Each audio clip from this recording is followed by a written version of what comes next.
Hello வணக்கம். Welcome back to our channel vision with Priyas.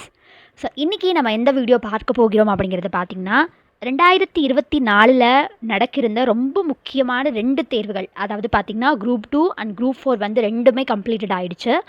So இந்த தேர்வை வந்து முடித்த வாட்டி நிறைய ஆஸ்பிரன்ஸ், நிறைய ஸ்டூடெண்ட்ஸ் மத்தியில் வந்து பார்த்திங்கன்னா நெக்ஸ்ட்டு என்ன பண்ணலாம் அப்படிங்கிற ஒரு கொஸ்டின் தான் இருக்கும். ஸோ அதுக்கு ஒரு சின்ன சஜஷன் வீடியோ தான், நெக்ஸ்ட் இந்த மாதிரி கொண்டு போனால் நல்லாயிருக்கும் அப்படிங்கிற சஜஷன் வீடியோ தான் இது. வாங்க வீடியோக்குள்ளே போகலாம். ஸோ ஃபர்ஸ்ட் வந்து பார்த்திங்கன்னா நமக்கு இந்த இயரில் ஒரு ஃபஸ்ட் ஹாஃபில் நடந்த ஒரு எக்ஸாம் அப்படிங்கிறது பார்த்திங்கன்னா குரூப் 4 தான். இப்போ குரூப் 4க்கு வந்து பார்த்திங்கன்னா அக்டோபர் மந்த் அப்படிங்கிறது பார்த்திங்கன்னா நமக்கு ரிசல்ட் அப்படிங்கிற ஒரு விஷயம் சொல்லியிருக்காங்க. ஸோ யார் இந்த ரிசல்ட்டுக்காக ரொம்ப ஸ்ட்ராங்காக வெயிட் பண்ணலாம் அப்படிங்கிறத பார்த்திங்கன்னா, ஒரு 170+ கொஸ்டின்ஸ் நீங்கள் போட்டிருக்கீங்க அப்படின்னா நிச்சயமாக வந்து பார்த்திங்கன்னா ரொம்ப ஸ்ட்ராங்காக வெயிட் பண்ணுங்கள். ஓகேங்களா, எந்த பிரச்சனையுமே கிடையாது. ஸோ நீங்கள் எந்த ஒரு எக்ஸாம் ப்ரிப்பரேஷன் அப்படிங்கிறது உங்களுடைய விஷ் தான். பட் நீங்கள் ஸ்ட்ராங்காக குரூப் 4 ரிசல்ட் உங்களுக்கு பாசிட்டிவாக வரும். ஸோ அதை நீங்கள் எதிர்பார்க்கலாம். ஸோ நெக்ஸ்ட் வந்து இப்போ ரீசெண்டாக நடந்து முடிஞ்ச குரூப் 2ல் வந்து பார்த்திங்கன்னா சில பேர் 140, ஓகேங்களா. ஸோ நார்மலாக ஒரு ஜென்ரல் தமிழ் சூஸ் பண்ணி எழுதியிருந்தீங்க அப்படின்னா எல்லாத்துக்குமே ஒரு 140+ அப்படிங்கிற மாதிரி இருப்பீங்க.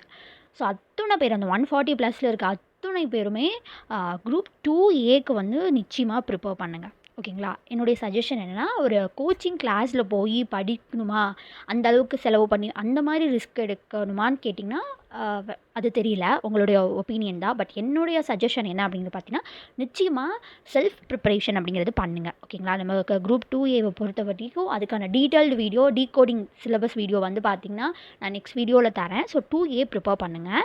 ஸோ 150+ஏ இருக்கீங்க, 150க்கு அப்புறம் நல்லாவே ஒரு 155 அந்த மாதிரி நல்லா ஒரு மார்க் எடுத்திருக்கீங்கன்னா 2K ப்ரிப்பேர் பண்ணுங்கள். நல்லா கரண்ட் அஃபேர்ஸ், தமிழ் எலிஜிபிலிட்டி இந்த மாதிரியான டெஸ்ட்டுக்கு வந்து பண்ணுங்கள். 160லாம் எடுத்திங்கன்னா தாராளமாக நீங்கள் கோச்சிங் கிளாஸில் வந்து கண்டிப்பாக சேர்ந்து படிக்க ஸ்டார்ட் பண்ணலாம். ஓகேங்களா.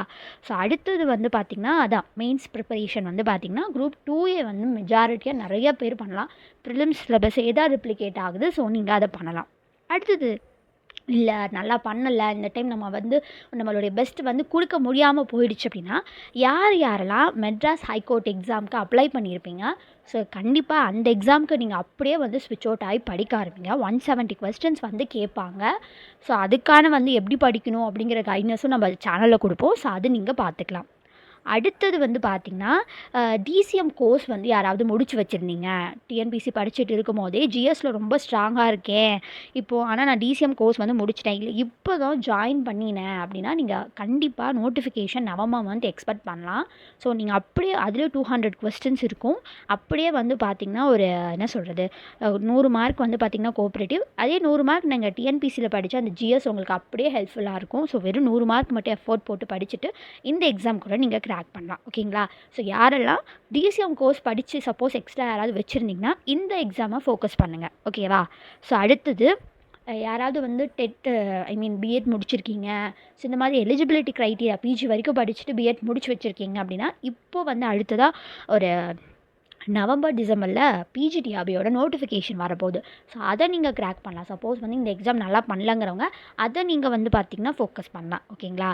இல்லை நான் வந்து பார்த்திங்கன்னா குரூப் 4ம் நல்லா பண்ணல, குரூப் 2வும் நல்லா பண்ணல, மற்ற எக்ஸாம்ஸ் எழுதுறதுக்கான எலிஜிபிலிட்டியே என்கிட்ட இல்லைன்னு நினைக்கிறவங்க வந்து பார்த்திங்கன்னா நீங்கள் என்ன பண்ணலாம் அப்படிங்கிறத பார்த்திங்கன்னா, கவலையே வேணாம். நீங்கள் ஒரு ஃப்ரெஷராக இருக்கீங்க, இல்லை ஃபஸ்ட் அட்டெம்ப்ட் தான் நான் கொடுத்துருக்கேன், பட் இந்த மாதிரியான விஷயங்கள் இருந்துச்சு அப்படின்னா டோன்ட் வரி.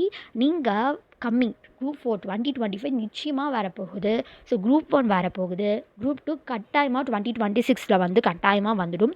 ஸோ இந்த எக்ஸாமுக்கு ப்ராப்பராக வந்து நீங்கள் 1 இயர் வந்து நல்லாவே எஃபர்ட் போட்டு படிச்சிங்க அப்படின்னா நிச்சயமாக வந்து கிராக் பண்ணிடலாம். குரூப் 4லாம் இப்போ நீங்கள் ஃபோக்கஸ், உங்கள் டார்கெட் அதுதான் அப்படின்னா சத்தியமாக சொல்கிறேன், நீங்கள் வந்து ஸ்கூல் புக், தமிழ் புக் வந்து பார்த்திங்கன்னா நியூ புக், ஓல்டு புக், சிறப்பு தமிழ்லாம் இப்போலேருந்தே படித்து நோட்ஸ் எடுத்து நல்லா நீட்டாக வச்சுடுங்க. ஸோ ஜிஎஸ் ஸ்ட்ராங் பண்ணுங்கள். ஸோ நிச்சயமாக வந்து நீங்கள் வந்து ஃப்ரெஷராக தான் இருக்கீங்க, இது ஃபர்ஸ்ட் அட்டெம்ப்ட்னா கவலையே பட வேணாம். உங்களுக்கு அடுத்து வர அட்டெம்ப்ட் வந்து பார்த்திங்கன்னா நீங்கள் நிச்சயமாக கவர்மெண்ட் எம்ப்ளாயி ஆகக்கூடியதாக இருக்கும். ஸோ பண்ணுங்கள். ஓகே.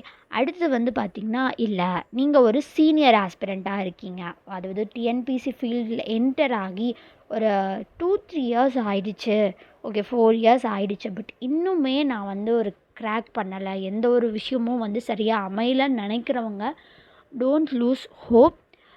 டக்குன்னு வந்து ஃபீல்டை விட்டு ஸ்விட்ச் அவுட் பண்ணுறதுக்கு பற்றி யோசிக்காதீங்க.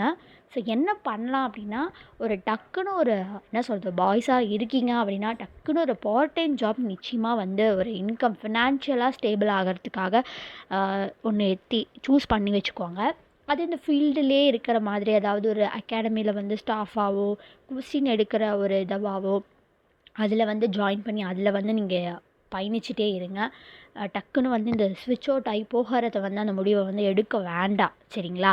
ஸோ வந்து பார்த்திங்கன்னா ஒரு பார்ட் டைம் ஜாப்லேயோ இல்லை ஒரு என்ன சொல்கிறது, ஒரு 9 to 5 அப்படிங்கிற ஒரு ஜாபில் வந்து பார்த்திங்கன்னா கொஞ்சம் ஃபிக்ஸ் பண்ணிக்கோங்க. இப்போ கேர்ள்ஸாக இருக்கீங்கன்னா நீங்களுமே கொஞ்சம் ஒரு சீனியர் ஆஸ்பிரண்ட்டாக இருக்கிறவங்க, எந்த ஒரு விஷயமும் இல்லை இது வரைக்கும் நமக்கு ஒரு ஃபெயிலியராகவே போயிட்டுருக்குன்னு நினைக்கிறவங்க வந்து பார்த்திங்கன்னா இந்த ஒரு விஷயத்தை நீங்கள் வந்து எடுத்துக்கலாம், சரிங்களா? எடுத்துகிட்டு நெக்ஸ்ட் இந்த 1 இயர் கேப்பில் வந்து பார்த்திங்கன்னா ஆல்ரெடி உங்களுக்கு எல்லா சிலபஸும் தெரியும் இல்லையா? ஸோ எதில் நீங்கள் வீக்காக இருக்கீங்க, எதில் நமக்கு விட்டு போகுதுன்னு தெரிஞ்சுட்டு அதில் பர்ட்டிகுலராக வந்து ப்ராக்டிஸ் பண்ணிக்கிட்டே இருங்க, ஓகேங்களா? ஸோ இதுதான் வந்து பார்த்திங்கன்னா நம்ம சேனலில் அடுத்தது என்ன பண்ணலாம், ஒரு ஆஸ்பிரண்ட்டாக நீங்கள் இருக்கீங்கன்னா இந்த மாதிரி மைண்ட் வந்து பார்த்திங்கன்னா ஒரு கிளாரிட்டி இல்லாமல் இருக்கும். ஸோ நான் சொன்ன சஜஷன்ஸ் வந்து நீங்கள் கேட்டுக்கலாம். இல்லை பர்சனலாக உங்களுக்கு வேறு ஏதாவது சம்திங் எப்படி இதை விட மூவ் ஆன் ஆகணும் அப்படிங்கிற மாதிரி இருந்துச்சுன்னா கமெண்ட்ஸில் கேளுங்க. நான் உங்களுக்கான ஒரு சஜஷன் கைட்னஸ் வந்து கொடுக்குறேன். தேங்க்யூ.